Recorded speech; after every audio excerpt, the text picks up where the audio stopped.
その音は最高だ。じゃあ次は車庫帳。まず後ろの方の、もっとショック、そのスプリングバネの部分を取り出すのに、ここの奥にこう行かなきゃいけないんだよね。純正のショックを外すには、まずトランクルームの中の2つのボルト、ナットですね。で、そこからこの下の方のこの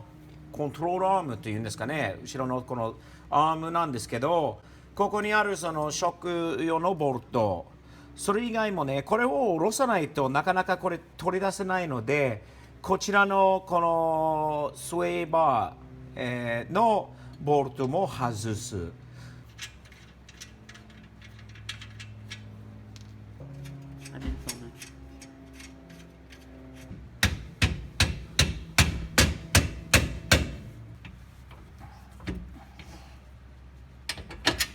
下のボルトの全部取ってからもう簡単に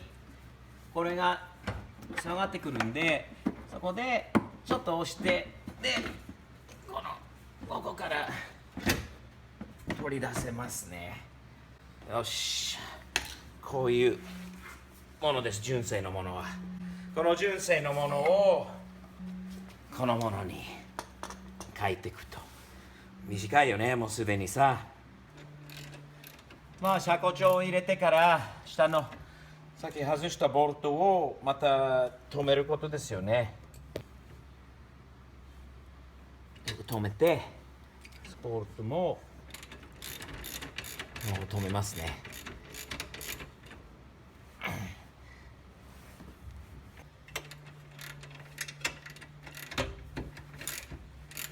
この車庫帳を見てください。上の方をいじる必要はありません。下の方を上げると、車庫を下げるには下の方のこの丸いところをまず外さないといけないですよね。このレンチありますよね。これスパナーレンチと言いますけど、このスパナーレンチを下の方にこういうふうにつけて、で緩んどく。そこからは上を、右と左に回すことによって上げたり下げたりすることになりますね。ちょっと車庫を上げたいので、今はこういうふうにちょっと回してきます。これごとが回りますね。で、車庫が上がっていくというか、こうホイールを下に行く、ボディが上に行くという感じなんで、下の方を止める。それでメジャーをもう使おうですね。メジャーよりもっといい道具があるかと思うんだけど、この間隔、ここからこの間の間隔をまず測りますね。どうですか、カメラマン。いい感じですか。いい感じだということで、とりあえず両方同じに合わせてるので、一回車タイヤとホイールをつけてこう車を下ろさないと、本当にね、いい感じに車高が下がってるのか、それがまだ下げられるのかっていうのはちょっと分かんないんだけど、測り方とかもうちょっと正確なやり方があると思うんで、素人なんで、許してください。次は前の車庫帳ですね。まずこのエンジンルームの中に車庫帳の上のこのショックのボルト1、2、3、3つがあります。まずこれは緩んでおきました。まだ完全には取り出してはないんだけど、緩んでおいた。で、下に来るとこういう感じになってますね。これはもう純正のショックというか、このね、スプリングとショックですね。で、このもの自体がこの2つの強大なボルト、1、2、この2つで抑えられてる。しかしその前に外さなきゃいけないところがあるんですよね。これは ABS 用のセンサーですね。これは小さなクリップというかファスナーなんで簡単に外れますね。こういうふうに。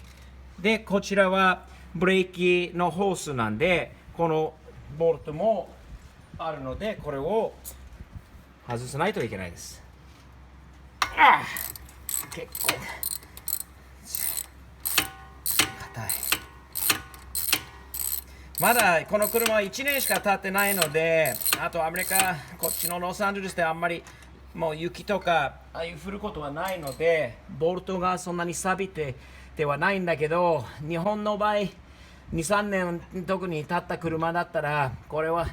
もうスプレーで WD-40 とかああいうスプレーでこうシュしてから取った方が外した方が、取りやすい場合もありますね。この電動の古いやつを使わせてもらいますね。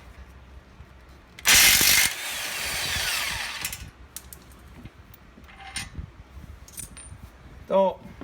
下で、この下にこれは上でまだ押さえられてるからいいんだけど、下にもジャッキを入れた方がいい時もあるんだけど、上はもう落ちてこないのでまだナッツがついてるから